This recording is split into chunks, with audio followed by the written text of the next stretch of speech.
Sam Bankman-Fried was a prominent backer of the cryptocurrency Solana, and the tokens are facing selling pressure as the disgraced founder of FTX faces charges of fraud and misappropriation of client funds.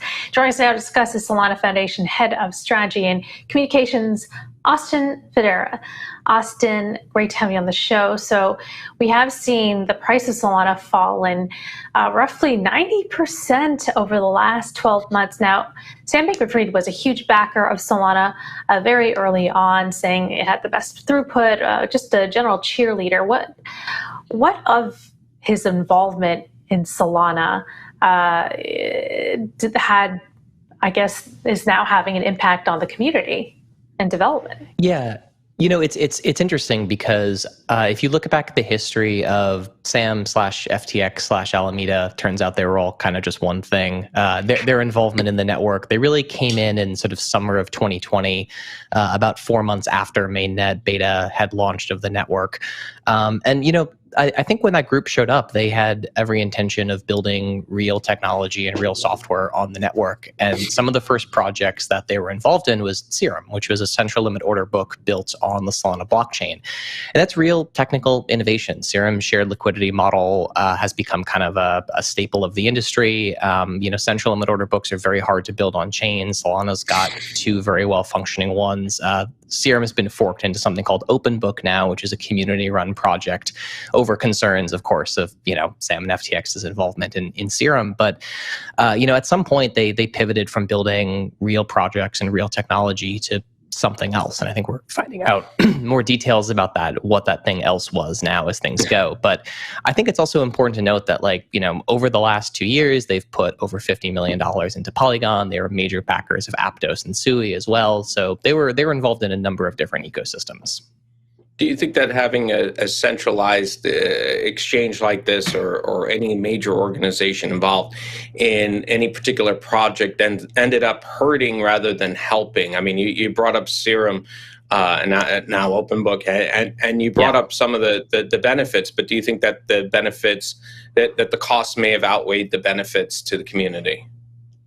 Look, Solana is a new blockchain architecture, right? It's built on it's not an EVM compatible chain. It's not built off of this legacy of an EVM code base. It's doing something new. And every time you're doing something new, it's hard to convince developers that that new thing is worth learning and building on. So, the engineers who used to work at FTX, they were exceptional engineers, set aside all of the sort of the business unit fraud. The engineering organization there was quite competent.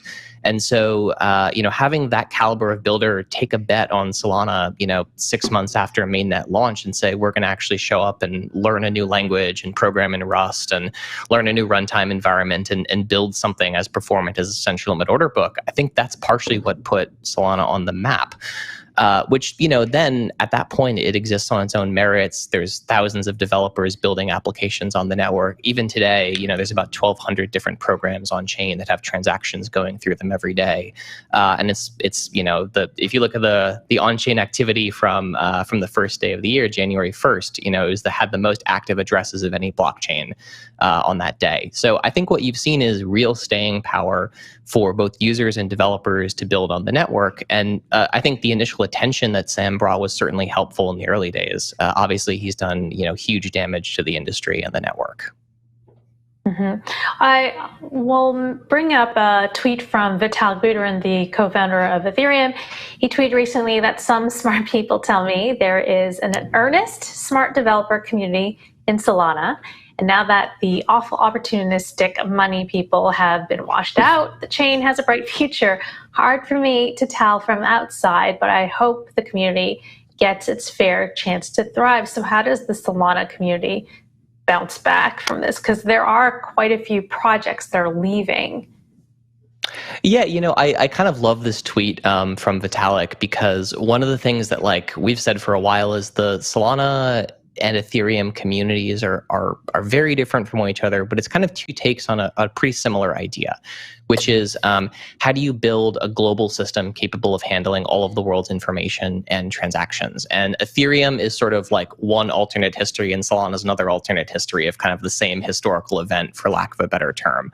And I think really like the vision of Solana as one global state machine that doesn't involve sharding, that is a fast environment where developers can build whatever they want, like that vision is sticky, and projects are sticking around for it. You're not really seeing any projects migrate off of Solana that need the performance and power of the network. There's a lot of stuff that you can only build on Solana, and those developers are continuing to build here, right? This is the story of the central limit order book built on chain. This is Helium migrating to Solana. This is Ellipsis, which is a new CLOB being developed. There's a lot of stuff that you can only build in a network this performant, and there isn't another environment available for folks to build on. The ones I'm thinking of, Solana's top NFT projects, DGods and Utes, they're migrating chains. DGods is going over to Ethereum, and Utes will be moving over to Polygon early next year. So there's certainly been some loss in that sense. Yeah. I think NFT projects fall into a little bit of a different category, though, because they're not actually, an NFT project can pick a chain for a number of different reasons. But at the end of the day, they're not really sending many on-chain transactions. NFT projects typically are not using the capabilities of what a network is really designed for. They're existing there because of other questions like liquidity. I think there's no question that there's more liquidity available for NFT projects on Ethereum than there is on Solana. Solana's main advantage is the cost of minting an NFT is less than 12 cents. And that composability and interoperability means that you can launch projects that are much more accessible, that are onboarding platforms for more users. Because there aren't that gas fee constraint and there aren't the cost constraints of creating an NFT or trading an NFT, you just see a very different dynamic develop on the network. So what you mentioned before, the differences in the cultures, differences in the communities between Solana and Ethereum. Now that this is all sort of like, there was that big washout, if you will, from a major backer. What are those differences now? And how do you see things progressing in the coming months and years? Yeah, one of the things that I've been really just impressed at over the last 2 years are the caliber of developer that's building on Solana. What we're not seeing is we're not seeing a bunch of folks who have been building stuff on Ethereum say, I want to actually try and build something on Solana. I think folks who have put in the work to learn Solidity, like they understand what they're doing, they have a reason for being where they're building. What we're seeing is a lot of new developers coming over from Web 2, folks who used to be senior software engineers at Google or Apple or Amazon or Facebook or something like that. And they're deciding they want to build something on Web3, and the platform they're picking to build that on is Solana. Because the network has similar performance characteristics to Web 2 services that they're used to in terms of throughput and speed and all this sort of thing. And there's a real paradigm shift in building for blockchain versus building for a Web 2 company. And I think Solana offers a really compelling series of characteristics that make those developers excited to build on a network like Solana. Price moves for a myriad of reasons that no one can really predict. And if any of us could predict with certainty how prices would move, we would be in a different industry, probably on the trading side. But when you look at the core characteristics of Solana and its performance and scalability into the future, that's what developers are seeing, and that's what they're saying. Like, I'm going to take a bet that I'm going to build my project on a network that I know can scale into millions and millions of users and billions of users globally over the next few years. And that is really, I think, the attractiveness of Solana as a development platform. Is there any concern around the market share that the FTX group and Sam Bankman-Fried, empire had in Solana, and that is contributing to why TVL's down and the price is down? Yeah, I mean, if you go to solana.com/news, there's a whole fact sheet that the foundation put out there that discloses a bunch of information around what lockups were that FTX and Alameda held and all those sorts of things. But all of those funds are caught up in, a Chapter 11 process right now. So, I think that we're going to have to see what happens with all of that and what that kind of unwinding looks like. I think what we saw was a huge amount of market panic when this news initially hit.